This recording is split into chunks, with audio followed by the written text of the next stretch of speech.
All right, 6 practices in the book. I think we've built off every day. I see progress being made. But there's always a great sense of urgency to make more, and that's the key to the drill, to make as much progress and improvement as you can. And we've stayed relatively healthy with the exception of Tyler Morris, who had a non-contact knee injury and will require surgery and will miss the season. So onward. Yeah, Curt, you mentioned kind of third wave through spring. Any position groups kind of stand out to you? Good, bad, otherwise, in terms of what you've seen so far? Oh, we're probably closer to 50%. To me, here's the way I look at that. We have who we have. On paper, some groups look like, oh, pretty good. Some groups you like, can he, And to me, it's about improving mindset, taking advantage of every rep, consistency and performance. Do we have any glaring holes out there? I don't see any glaring holes out there. Do we have any groups that are ready to compete for the Super Bowl right now? I don't see that either. I see a work in progress, like every team in America right now. The new guys are starting to get a hang of it, and I see the improvement sort of building off the previous practice, and I think we're improving more every practice right now. And the guys are getting the hang of it, the new guys. So. Coach, a number of new guys along the D line and McCall going to the other side. Just your thoughts on how they're coming along. Up and down. I think a couple days ago the offense got after defense pretty good, ran the ball. That hadn't happened around here in a long time. Got after their ass pretty good.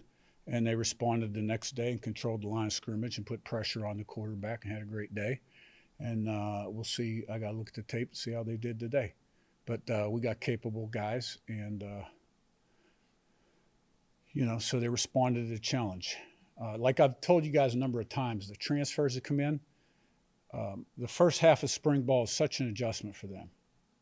The way we practice, the tempo, the language, our expectations, standards, and, the techniques being taught, especially up front on defense, they're different than maybe what the guys have been taught.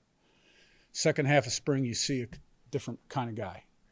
And so I've seen those guys flash, and we're capable. How did you left the Pete?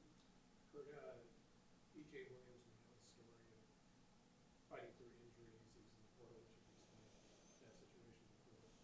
What do you see his attitude in this makeup that keeps him coming back and keeps you coming back to him? Well, he's always had a good attitude. He's always been a hard worker. The biggest thing at Clemson, he had some injuries. At Indiana's first year, he had some injuries. And he had some injuries when I got hired. And but I've always liked him personally. I like his work habits, and I like his talent. And he's got a burning desire to be good. And we just got to keep him on the field. And the more we can keep him on the field, he can kind of develop that consistency then that we need to be a really good football player. Curt, the move of Kamara to stud, what can that do for him? What are you kind of expecting from him, and what's the next step?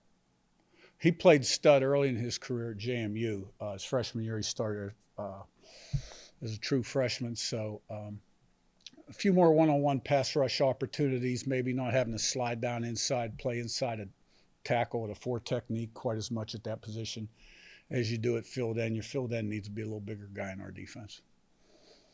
Sammy, Coach, a two-part question on the offensive line. Getting a mix of new guys and veterans who've been here, how are they gelling? And how are some of these young, freshmen like Johnny and them adjusting? Yeah, I mean, I see progress. Coogan's making progress. Carter Smith's got to get better. They all got to get better, right? All of them. And we got Benson and Evans, not Braxton. They'll be back in the fall. So the first line looks like an offensive line for the most part, functions like an offensive line for the most part.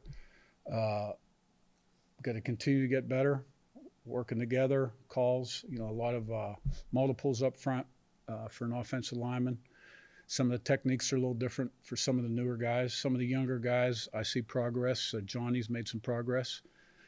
Libfried broke his hand and is in a big hand cast, so that's kind of limiting him a little bit right now.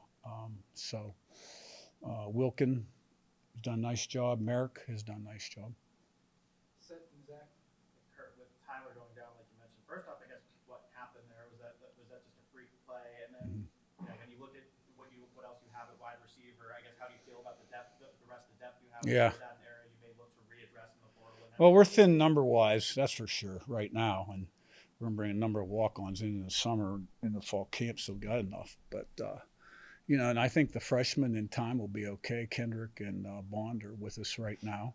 And I like the guys that are out there. Mekhi Jackson has sort of been limited to a hamstring a little bit the last 2 practices. So, we're thin. We got Sam West out there playing a little slot receiver with the 2s at time. But, I like our top-line guys. I like Cooper, Surratt, EJ, Becker. I like those guys, And I think Bond and Kendrick, they have a future. So, will we go shopping for another capable guy in case, we have an injury, perhaps. But we also have Chandler coming in the fall. But, he's a freshman. So. When you talk about moving West into the slot, is that kind of something more out of necessity right now? Or Yeah, to help us get through practice, yeah. Zach and then Joe.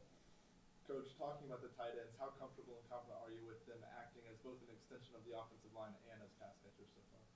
Well, I'm never comfortable. They got a way to go. I like Riley. He brings his lunch pail every day, and he gives you great effort. And Holden's got to work on his consistency. Joe, on your right, last one. Coach, how have you seen Fernando and Coach Whitmer kind of grow together in these first 6 practices? Well, we're trying to get Coach Whitmer up to speed with our offense a little bit because it's a new offense to him, and he hadn't been in college football in a while. And college football and pro football are really a lot different. Hash marks are different. The rules are a little different. So, and there's some things we're working on with Fernando. I thought he took a step forward today at practice. He's had some good days. He's had some really good plays. And is he where he needs to be right now? No. But I thought I saw a step forward today. And it's the same, you know what I mean? And Chandler, he's been around a lot of good people, but he really hasn't been responsible for coaching a position. So I'm coaching Chandler a lot right now. But we'll have him right just like we had Tino right at the end of spring.